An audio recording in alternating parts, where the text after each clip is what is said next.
Bonjour et bienvenue dans ce bilan culturel de mon été 2024, à savoir ce que j'ai vu et lu en juillet et août, hors voyage, puisque mes vacances et mon voyage ont fait l'objet d'une vidéo à part. En juillet, j'ai enfin regardé la troisième et dernière saison de Young Royals, qui est une série un peu doudou, douceur, enfin chaleur non, mais de douceur, amour, jeunesse, teen show, j'adore. C'est tout doux, c'est doudou, on adore. Cette troisième saison m'a fait vraiment réaliser à quel point cette série était importante dans son discours et dans le bon modèle qu'elle donne des relations amoureuses chez les très jeunes gens. Alors il y a la question de l'homosexualité évidemment, mais pas que. Je trouve qu'il y a une forme de rapport assez sain à ce que l'amour est pas là pour faire souffrir, on est trop jeune pour être dans des relations compliquées et tout, et je trouve ça hyper intéressant sur ce que ça dit, des relations, contrairement à tout ce qu'on peut voir sur internet et même dans les médias, enfin à la télé, au cinéma, dans les séries, etc. Donc je trouve ça hyper intéressant. C'est une série que je trouve aussi très belle. C'est assez rare, je trouve, d'avoir sur petit écran un travail de cinématographie aussi fin. Les lumières, elles sont vraiment belles. Et les images et tout. Par contre, j'ai été déçue par la fin, parce que j'avoue que... après, c'est la série qui veut ça, mais je trouve que ça finit un peu trop bien. Je trouve ça un peu dommage. J'aurais bien aimé que ça se termine sur... voilà... on peut pas être ensemble, on peut pas être ensemble, quoi. Là, c'est un peu trop facile. Pourquoi les gens hurlent? Ensuite, j'ai vu Kind of Kindness, qui est le dernier film de Yorgos Lanthimos, qui m'a laissé tout à fait neutre. Je l'ai vu, je l'ai apprécié, enfin je les ai appréciés, parce qu'on peut plutôt parler, je pense, de 3 moyens métrages que d'un film. Moyen ou long, je sais pas trop, je sais jamais. Ça m'a plu, j'ai passé un bon moment de cinéma, ça m'a vraiment donné la sensation d'être face à un film réussi, à du bon cinéma, mais ça ne m'a rien fait. Ça ne m'a rien évoqué, ça ne m'a rien raconté, ça n'a pas du tout résonné. En fait, je crois que je comprends pas son cinéma à ce monsieur, parce que vraiment, j'ai passé un bon moment, j'ai apprécié, je suis très contente d'y être allée. J'ai trouvé que le troisième film avec la secte était enfin, c'est celui que j'ai le plus aimé. Emma Stone est merveilleuse. Ok, j'ai apprécié le moment, mais pour autant, ça me laisse complètement neutre. Voilà, je l'ai vu, c'était bien.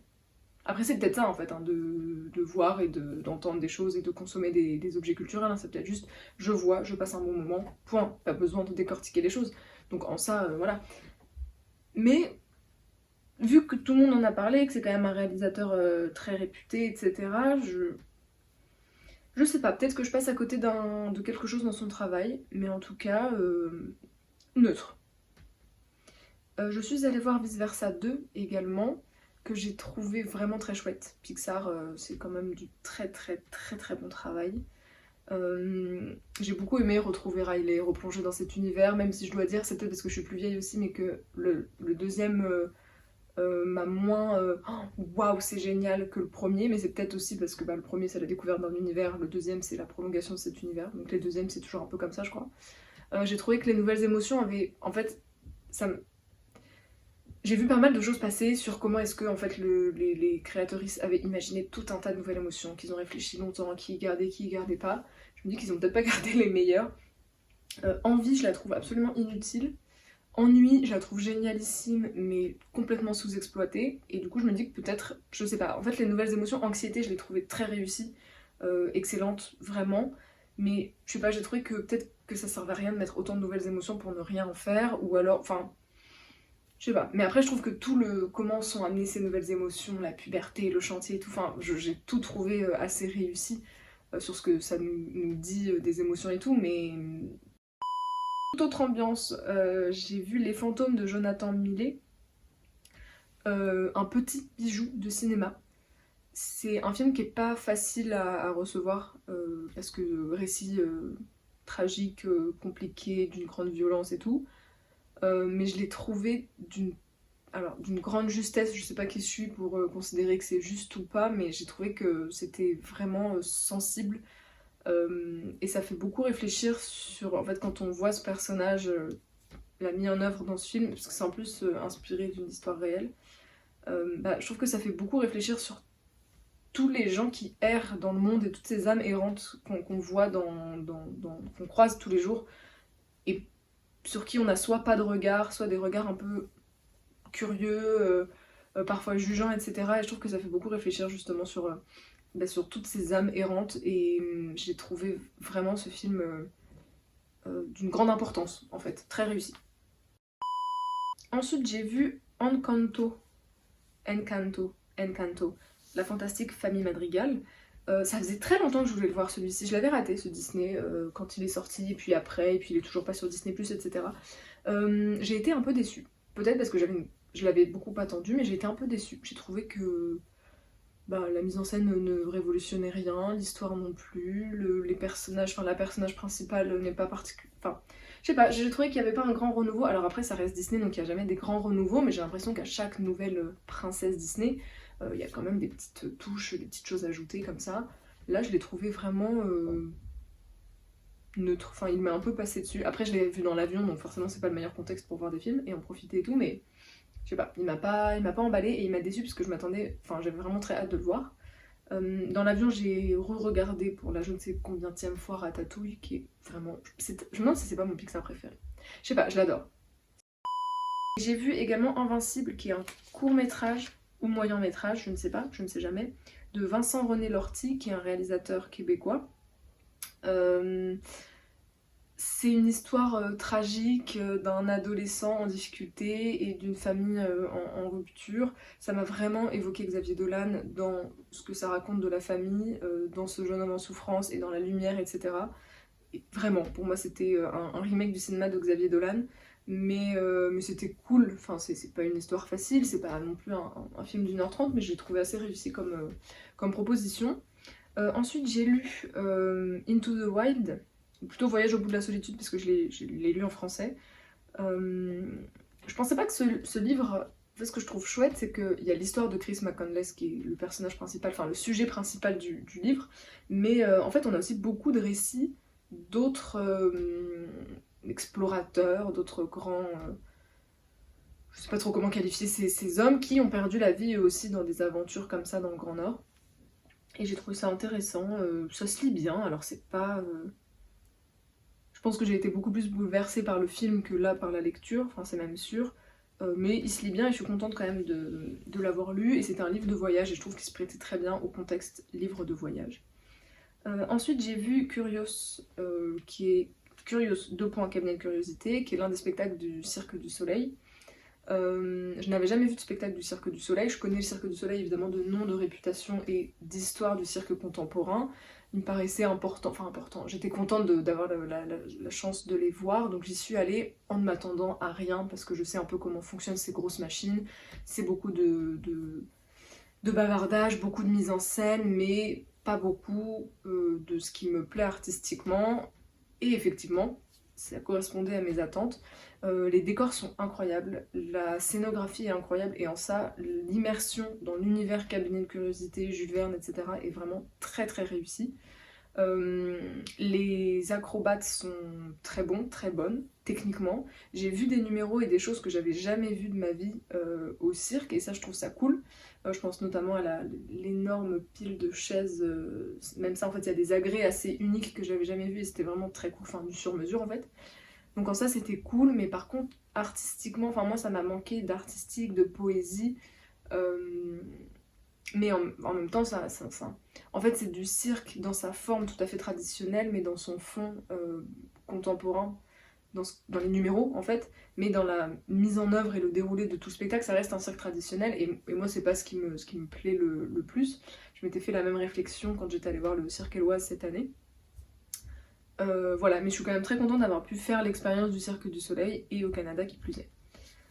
Ensuite, j'ai lu Le Pays des Autres de Leila Slimani. C'est un roman dans lequel j'ai eu du mal à me plonger au début. Je sais pas, tout m'énervait un peu, c'était une lecture qui me tendait un peu, et puis petit à petit je me suis mise vraiment dans le récit, je me suis prise d'une grande sympathie pour les histoires, les histoires pour la vie en fait de Mathilde.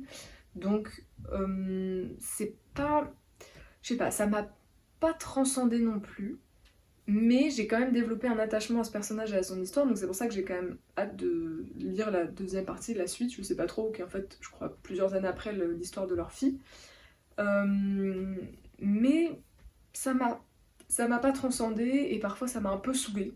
Mais je saurais pas trop dire ce qui m'a dérangé. Toute autre ambiance, j'ai lu Le regard féminin, une révolution à l'écran d'Iris Bray. Ça faisait très longtemps que je voulais lire ce livre. C'est une proposition qui est quand même complexe. C'est un essai sur l'esthétique du cinéma qui est quelque chose dont je vais pas dire que j'ai jamais entendu parler de ma vie, mais que je connais vraiment pas du tout. Donc il y avait pas mal de choses très précises, très complexes que je saisissais pas.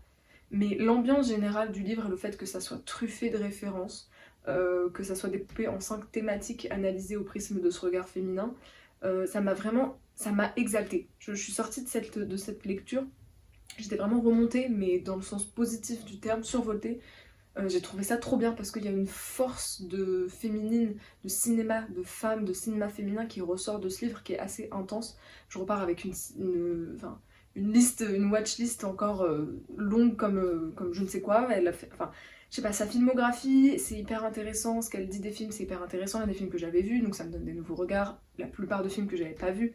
Donc je découvre aussi tout un tas de noms de réalisatrices qui ont fait du cinéma ça m'a complètement transcendé et j'ai trouvé ça trop cool, même si en vrai dans le fond, alors j'ai quand même compris ce que je lisais, hein, calmons-nous, j'étais pas complètement à la ramasse, mais il y a plein de choses je pense que j'ai pas du tout saisi parce que ça reste un essai d'esthétique du cinéma, un essai de cinéma qui est une thématique que moi j'ai jamais théorisée, enfin une discipline que j'ai jamais théorisée, le cinéma, donc j'en ai pris ce que j'avais à en prendre en tant que personne qui voit des films depuis quelques temps, et encore, même pas, depuis quelques années à peine, mais pas plus.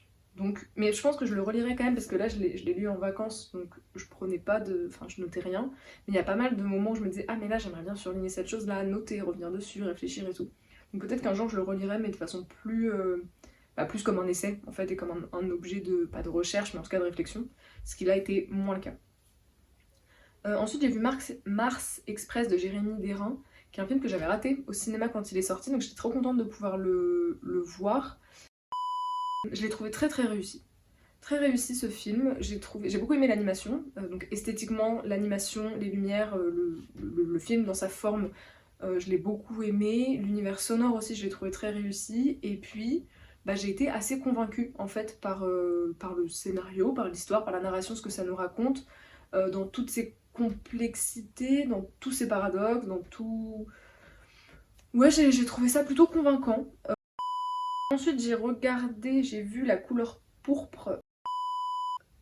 En fait, je savais pas trop, je n'ai pas lu le livre, donc je ne savais pas trop à quoi m'attendre, je ne pensais pas que ça serait aussi violent. En fait, j'ai beaucoup pleuré, mais dans le fond, j'ai pas été... Enfin, je peux pas dire que j'ai pas été touchée parce que j'ai beaucoup pleuré quand même, donc c'est qu'il y a quelque chose qui m'a touchée à un endroit. Mais je sais pas, il m'a un peu saoulée. Alors déjà, je savais pas que c'était un film musical, je sais pas comment on dit, comme musical, opéra, peu importe. Enfin non, pas peu importe, mais je ne sais pas. Ça m'a un peu saoulé, les moments musicaux, chantés et tout, j'ai pas été hyper convaincue. Ensuite, je trouve que c'était assez simpliste dans les rapports entre les êtres humains et les rapports des... Enfin, tous les personnages étaient assez archétypaux et je trouve que les rapports humains et la violence étaient assez simplistes et je trouve ça très dommage. Et je sais pas, je trouve que c'est quand même très tiré par les cheveux l'histoire que Nettie se retrouve comme par hasard à l'autre bout du monde à s'occuper des enfants de Célie qui lui ont été volés, ça ça va un peu trop loin, je trouve. Imagine c'est une histoire vraie. Non, je crois pas. Mais enfin, je sais pas, moi j'ai trouvé ça un peu too much. La rédemption de celui qui, en fait, ah bah oui, il est maudit, rien ne pourra fonctionner dans sa vie tant qu'il n'aura pas réparé sa faute auprès de Célie. Et donc cette histoire de rédemption, le discours sur le pardon par le prêtre aussi. Je trouve que tout est assez simple. Dire qu'en fait, oui, peu importe la violence, peu importe les traumas, il y a quand même cette notion de pardon et tout. Et je l'entends et je pense que pour plein de gens ça fait vraiment sens, mais moi, mon endroit de colère, je peux pas le concevoir et le recevoir de façon aussi simple. Je trouve que ça manque de nuances comme film. Enfin, je sais pas si c'est le mot, mais j'ai pas été vraiment convaincue. Mais pour autant, j'ai pleuré à chaudes larmes. Je pense que les hôtesses de l'air ont dû se dire, mais qu'est-ce qui lui arrive à cette dame? Et même chose dans l'avion, j'ai regardé La Grande Traversée de Steven Soderbergh. J'ai vu après, je crois que c'est un téléfilm, il n'est jamais sorti au cinéma. Il ne m'a fait ni chaud ni froid. Neutre, en fait je l'ai regardé parce qu'il y a Meryl Streep dedans et que je voulais en voir un peu plus de Meryl Streep. À cet endroit je n'ai pas été déçue. Mais non, pour moi ça n'a aucune plus-value. Je ne tire rien de ce film. Ensuite à mon retour j'ai vu Le Comte de Monte Cristo. Et j'ai été très agréablement surprise par ce film. Je pensais que je n'aimerais pas du tout, que je trouverais le temps long. Et en fait je l'ai trouvé très réussi. Très crédible en fait dans tout son univers et dans l'immersion dans un univers, dans une temporalité, dans une époque, dans un contexte, dans tout ça. Je l'ai trouvé assez réussi. Euh, j'ai trouvé le casting plutôt brillant. Moi j'ai pas lu le livre et j'avoue que de voir le film ça m'a pas du tout donné envie de lire le livre. Parce que le fait qu'à la fin, les deux là, je me rappelais du tout aucun prénom, les deux finissent ensemble, les deux jeunes gens là, j'étais un peu en mode, bah en fait, non mais pardon, mais c'est beaucoup trop simple. Et puis ensuite on m'a dit comment ça se passe vraiment dans le livre, et je me c'est encore pire, donc heureusement que je me suis dit que je le lirais pas. Donc ouais, je trouve que, après c'est pas de la faute du film, si l'histoire elle est un peu voilà, mais ça m'a pas convaincue de l'histoire du Comte de Monte Cristo, au point de vouloir lire le livre. Mais par contre le film en tant que objet cinématographique, je l'ai trouvé absolument génialissime, bien apporté, bien porté, bien mis en scène. Il y avait vraiment des belles images, même si j'ai été un peu déçue par les images, la mise en image, la mise en scène, la représentation de la mère Lo, parce que c'est assez central dans la vie de notre personnage principal et même dans toute l'intrigue. Et j'ai été déçue de la façon de filmer la mère. J'ai pas trop aimé les grandes images de grandes cantinages, ou même quand il arrive sur la côte de l'île, c'est beau, mais donc j'étais un peu déçue de l'image à cet endroit-là parce que c'est pour moi un point qui est vraiment charnière et moi j'ai pas été convaincue par la façon dont ça a été fait. Mais sinon, ce fut une très bonne surprise. Ensuite, j'ai vu Golo et Richie. Moi, je connaissais pas Golo et Richie en tant que vraie personne dans la vraie vie sur internet. Là, c'est un documentaire qui suit, ces deux réalisateurs qui du coup sont allés à leur rencontre, les ont filmés dans leur quotidien, mais aussi dans leur aventure de partir à vélo. Golo et Richie, c'est l'histoire de deux jeunes, pas si jeunes en fait, deux hommes, enfin si jeunes, hommes qui vivent dans, je crois, la cité la plus précaire de France, en Île-de-France. Richie est atteint d'un trouble du spectre autistique et il est passionné de vélo et donc tous les deux ils partent en tandem. Ils descendent à Marseille en train et ils font, je crois, Marseille, non, ils font pas Marseille, Paris, enfin je sais plus, ils font un grand trajet, une grande aventure à vélo. Bref, c'est un film qui est assez doux, assez simple. J'ai beaucoup ri, vraiment, enfin premier degré j'ai ri, j'ai passé un bon moment. Mais j'ai pas été transcendée parce que je trouve que ça manquait. Alors je l'ai trouvé assez. Je trouve que ça ne manque pas d'authenticité dans ce que ça représente de leur quotidien, dans cette cité, dans cette grande précarité, de leur amitié, de la réalité de ce garçon autiste dans ce contexte-là. Mais j'ai trouvé que ça manquait beaucoup de sensibilité. Donc je sais pas si c'est dans la façon, si c'est dans le regard porté par le réal, si c'est dans eux la réserve qu'ils ont pu avoir par rapport à la caméra. J'étais un peu dérangée par le rapport qu'ils ont eux dans leur exposition à internet et notamment le fait que ce soit Golo quand même qui soit en charge plutôt de cette exposition de lui et Richie sur internet. Je sais pas, ça m'a posé beaucoup de questions et j'ai trouvé que ça manquait assez grandement de sensible en fait pour être touchant et doux et poétique et pour traduire une forme de sensibilité dans leur relation. Mais c'est peut-être parce qu'il y en a pas, enfin c'est pas qu'il y en a pas, mais c'est parce que c'est peut-être ce qui fait que c'est authentique, c'est que c'est pas sensible, parce que c'est pas forcément, peut-être pas une vie dans laquelle ils peuvent se permettre eux cette sensibilité-là, je sais pas. Toujours est-il que pour moi ça a manqué d'un petit quelque chose pour vraiment me convaincre. Ensuite j'ai vu un petit truc en plus de Artus, même chose que j'avais raté quand il est sorti, mais là il est chez Pathé en reprise. C'est drôle parce que je crois que Pathé cet été ils ont fait une reprise genre film culte. Le film il est sorti 2 mois avant mais c'est un film culte. Et ça je trouve que c'est pas rien, ça dit beaucoup sur le retentissement qu'a pu avoir ce film en France, ce qui est plutôt cool. Je trouve que le film est plutôt réussi et assez authentique, je crois. Là aussi, en fait, pour le coup, contrairement au film précédent, je trouve que là il y a une grande bienveillance et une grande sensibilité dans le regard porté par la caméra, enfin donc par l'équipe, par le réalisateur, sur ce cast qui est un casting composé entièrement ou presque de personnes en situation de handicap. qui jouent d'une certaine façon leur propre rôle. Et j'ai trouvé ouais, une grande bienveillance et une grande sensibilité qui m'a fait que j'ai pas été dérangée par le fait que ça soit... Enfin, il n'y a pas d'instrumentalisation de ce casting, il n'y a pas de... Je sais pas, le regard porté sur le handicap est, je crois, assez juste et doux. Et c'est en ça que pour moi c'est un film réussi. Après, le scénario forcément c'est pas le film de l'année, mais je crois que c'est pas le sujet. En fait, je trouve que c'est important d'avoir ces représentations de ces corps, de ces existences-là sur le grand écran, sur l'écran de cinéma. Donc voilà, j'ai trouvé ça plutôt chouette comme film. Ensuite j'ai vu Beetlejuice de Tim Burton, le premier volet de 1988, parce que je prévois d'aller voir le deuxième au cinéma. J'ai regardé Beetlejuice avec une grande attente et je pensais vraiment que ça allait être un film génialissime et j'ai été un peu déçue. Mais en fait, quand on le resitue dans un contexte de 1988, je pense que c'est huge, parce que l'univers visuel, je l'ai trouvé tellement intéressant, mais aujourd'hui, pour moi qui n'ai grandi que dans un cinéma ultra moderne avec des effets spéciaux ultra modernes, de voir cet univers visuel en 1988, forcément, je suis pas hyper convaincue. Mais je me dis, du coup, ça va être intéressant de voir ce qu'il a fait dans le 2, enfin dans la suite, parce que là, pour le coup, avec les moyens techniques de 2024. Et donc ça, c'est cool. Enfin, c'est pour ça que c'est cool. Enfin, je suis contente de l'avoir vu, mais je suis un peu déçue parce que du coup, il m'a déçue. Donc, je suis en train de dire, ah mince, parce que j'avais quand même vraiment envie que cet univers me hype de ouf, et en fait, pas trop. Parce que j'ai trouvé les personnages aussi pas très bien écrits. Beetlejuice, pardon, mais c'est infâme la façon dont il a écrit ce personnage. Ça aussi, j'ai hâte de voir ce qu'il en a fait en 2024 parce que vraiment, je l'ai trouvé, mais infâme, infâme, même pas intéressant en fait. Enfin, ça n'a aucun intérêt, enfin, tout son côté graveleux là, mais pourquoi faire? Ça n'a aucun intérêt dans l'intrigue et dans le personnage. Et enfin, je sais pas. Et les autres personnages, je les trouvais aussi assez peu réussis en fait. En fait, je trouve que ce que ça dit, l'histoire pourrait être cool, mais qu'elle a pas été mise en œuvre d'une façon qui m'a convaincue. Et je sais pas si c'est l'époque.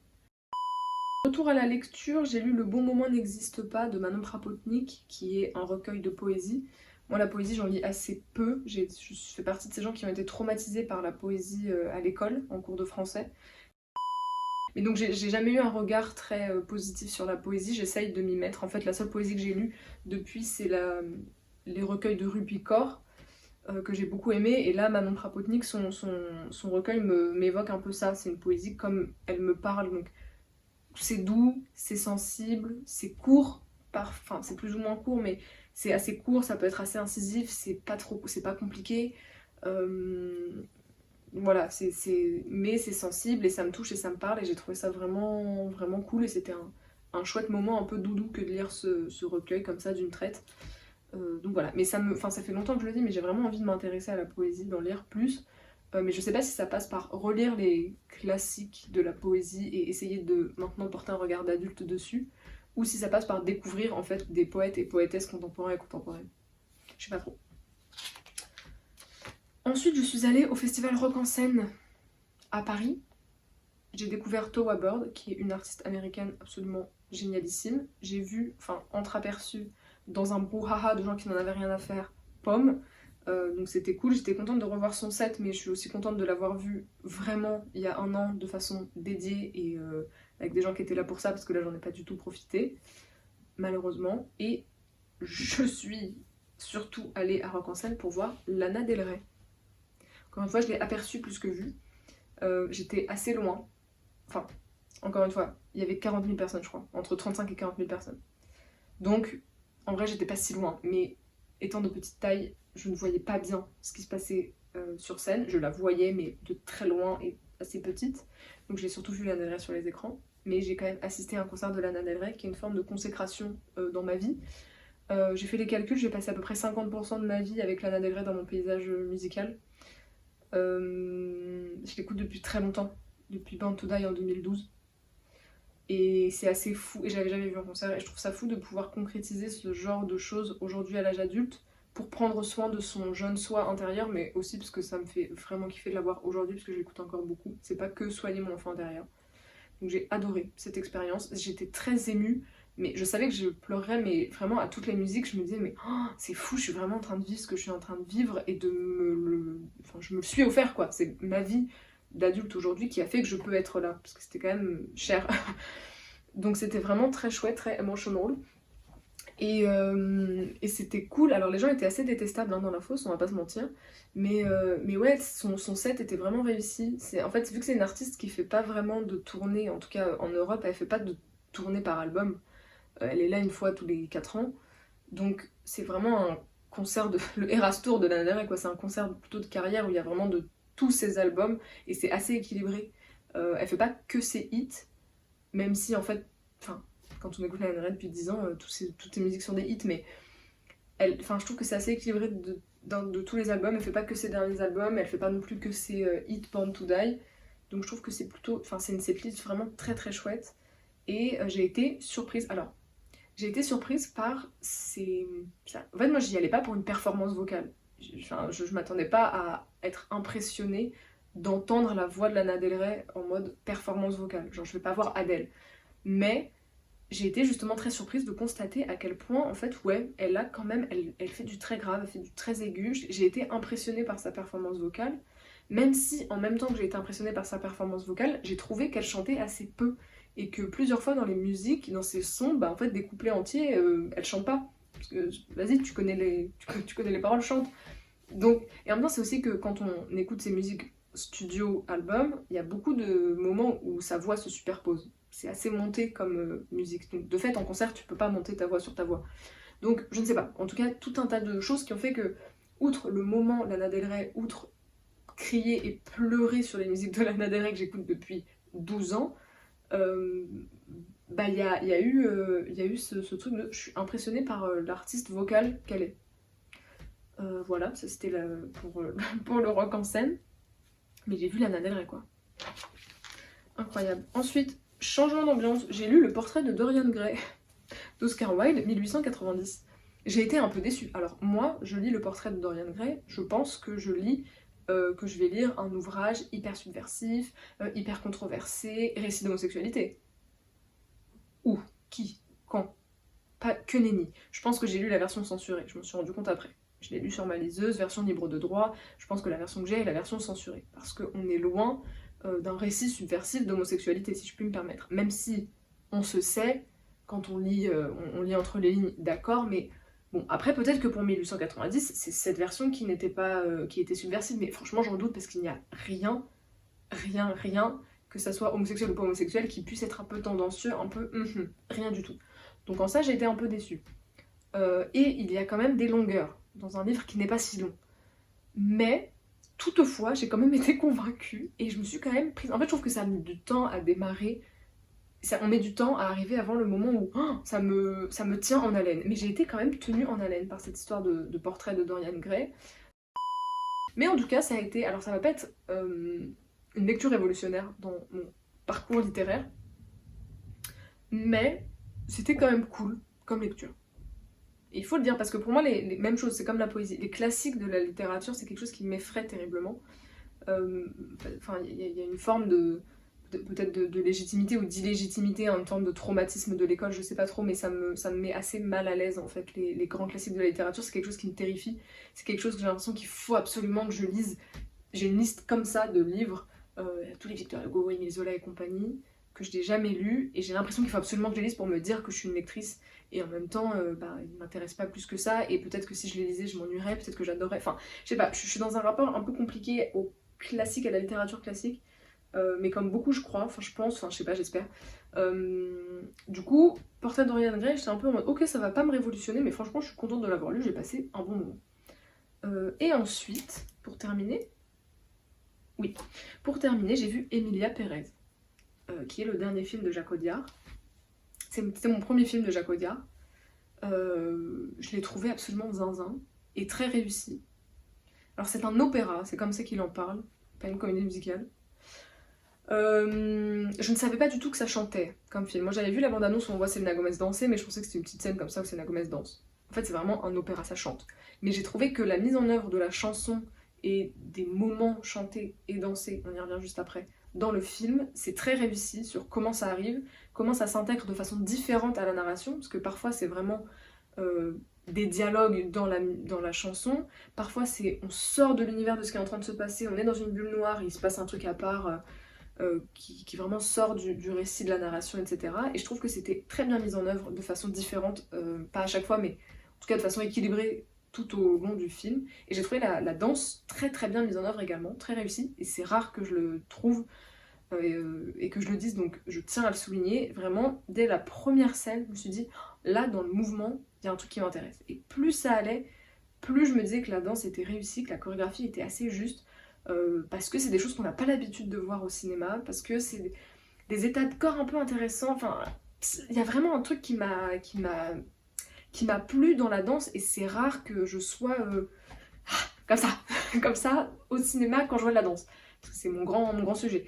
Donc, j'étais très contente, et en fait j'ai vu à la fin en générique que c'était Damien Jallet qui a fait la chorégraphie. Je comprends parce qu'effectivement c'est un chorégraphe contemporain vraiment qui a le vent en poupe, dont j'ai jamais vu le travail en vrai, mais dont j'ai entendu beaucoup de bien, et dont j'ai vu quelques images qui, ok, je comprends pourquoi ça a fonctionné pour moi au cinéma. Ensuite, même chose pour rester sur la forme, je trouve que les lumières sont absolument divines à plein d'endroits, même si j'ai trouvé que les scènes dans l'obscurité, alors je sais pas si c'est voulu ou pas, mais moi je voyais rien. Les scènes où c'est vraiment sombre, après c'est parce que j'étais pas placée genre en haut au milieu de la salle non plus. Je sais pas si c'est le meilleur écran de cinéma qu'il y a dans la salle, mais je sais pas, il y a un truc qui m'a frustrée de me dire, mais en fait là je ne vois rien. Là c'est trop noir, c'est trop sombre, je ne vois rien. Alors peut-être que c'est voulu et que si je le voyais sur un écran différent, ça serait exactement la même chose. Mais du coup ça m'a un peu frustrée parce que j'avais trouvé les lumières vraiment très chouettes. Et là, j'ai pas réussi à me dire, ah c'est un chouette effet de style de lumière. J'étais vraiment à me dire, je ne vois rien de ce qui se passe. Donc voilà, et ensuite, les Zoé Saldana, en fait, pourquoi personne m'a dit Pourquoi personne m'a dit Pourquoi personne m'a dit à quel point elle était incroyable? Je l'ai pas vue moi dans Les Gardiens de la Galaxie, je la connais que dans Avatar, mais du coup on la voit pas vraiment. Mais incroyable, mais quelle star, mais quelle star. Je suis retombée également amoureuse de Selena Gomez, mon premier amour de quand j'avais 10 ans dans Les Sorciers d'Overly Place. Sophia, comment s'appelle-t-elle? Carla Sofia. Gascon, qui est la troisième actrice, je l'ai trouvée aussi très très bonne. Et du coup, sur le fond, enfin sur ce que nous raconte ce film, je l'ai trouvé vraiment chouette, mais ça m'a posé quand même des questions de quelle... Enfin, je sais que je devrais pas réfléchir comme ça quand je vois des films, mais je peux pas m'empêcher de me demander, mais quelle légitimité de Jacques Audiard pour porter un discours aussi peu incisif sur la corruption au Mexique et sur un récit d'identité trans. D'autant qu'il le dit, lui, il s'est jamais particulièrement renseigné sur la transidentité, c'est en rencontrant Carla Sofia Gascon enfin, c'est elle qui lui a tout appris, quoi. Donc, j'ai pas pu m'empêcher de me poser cette question-là quand même, et puis j'ai pas pu m'empêcher de trouver le récit de rédemption un peu too much. Après, c'est un film, donc tout est too much. Clairement, la situation dans laquelle l'avocate, comment elle s'appelle, je ne sais plus, se retrouve est too much, évidemment. Mais j'ai pas pu m'empêcher de me dire que le récit de rédemption, et surtout sur ce que ça dit sur l'identité de genre, est-ce que ça veut dire que c'est en devenant elle-même, en devenant qui elle est depuis le début, et donc en devenant femme, mais donc en étant identifiée également femme dans la société, qu'elle a pu prendre conscience de la violence qu'elle a commis quand elle était homme, et donc de la violence des hommes. Enfin, je sais pas, ça m'a un peu posé question aussi, comment est-ce que la rédemption n'arrive que lorsque l'identité de femme est accomplie. Je sais pas, et en même temps, enfin, Manitas n'a jamais vraiment été Manitas dans le sens où Emilia Pérez, elle s'est toujours sentie femme. Donc même quand elle était Manitas, tout ce qu'elle faisait en tant qu'identifiée homme, elle se sentait quand même femme. Donc c'est pas aussi tout noir tout blanc que ce que je dis, mais je sais pas, ça m'a vraiment posé quand même cette question-là sur le rapport à la rédemption dans l'identité de genre aussi, puisque ça va ensemble, là dans le récit, enfin dans la chronologie en tout cas. Et puis c'est un peu facile, enfin je sais pas, de monter une grande fondation avec l'argent noir de tous ces délits et de tous ces crimes. En fait, c'est quoi? C'est tous ces corps que je veux faire en sorte que les familles de mes victimes retrouvent. Enfin, je sais pas, je trouve ça un peu gros. Mais ce que je trouve cool, c'est cette fin tragique. Parce que pour le coup, d'accord, rédemption, mais ça termine quand même de la façon la plus tragique qui soit. Les enfants n'ont plus de parents. Donc, en ça reste dans une forme de justesse et de réalité de cette violence qui, en fait, à laquelle en fait Emilia n'a jamais pu échapper, même en devenant et en s'accomplissant en tant qu'Emilia. Donc voilà ce que j'aurais à dire sur Emilia Pérez, mais je l'ai trouvé vraiment zinzin et je trouve que, je sais pas, il m'a vraiment, ça a été, ouais, il y a eu des réactions genre du physique quoi dans le film, et ça faisait longtemps, je crois, cette année que j'avais pas eu de film qui m'avait comme ça pris, vraiment transcendé. Donc non, c'était vraiment très cool. J'hésite même à aller le revoir, mais j'ai trop de films à aller voir. Donc voilà, et puis pour terminer l'été, j'ai lu le premier tome d'Harry Potter pour la première fois. Mais j'y reviendrai, puisqu'en fait je me suis mise au défi de lire les 7 tomes d'Harry Potter avant la fin de l'année, donc avant le 31 décembre, et donc probablement que dans les mois qui viennent, j'aurai d'autres updates à faire sur ces lectures.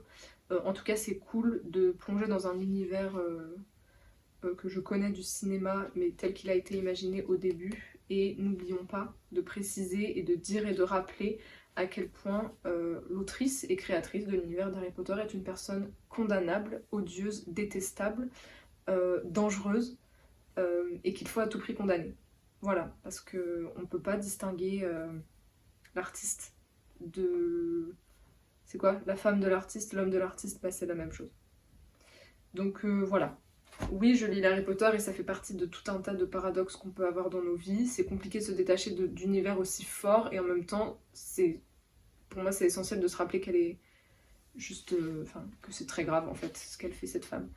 Et que en cela, il faut la condamner et arrêter d'acheter neuf les produits de la franchise Harry Potter pour arrêter d'enrichir cette odieuse personne. Voilà pour le bilan de mon été 2024.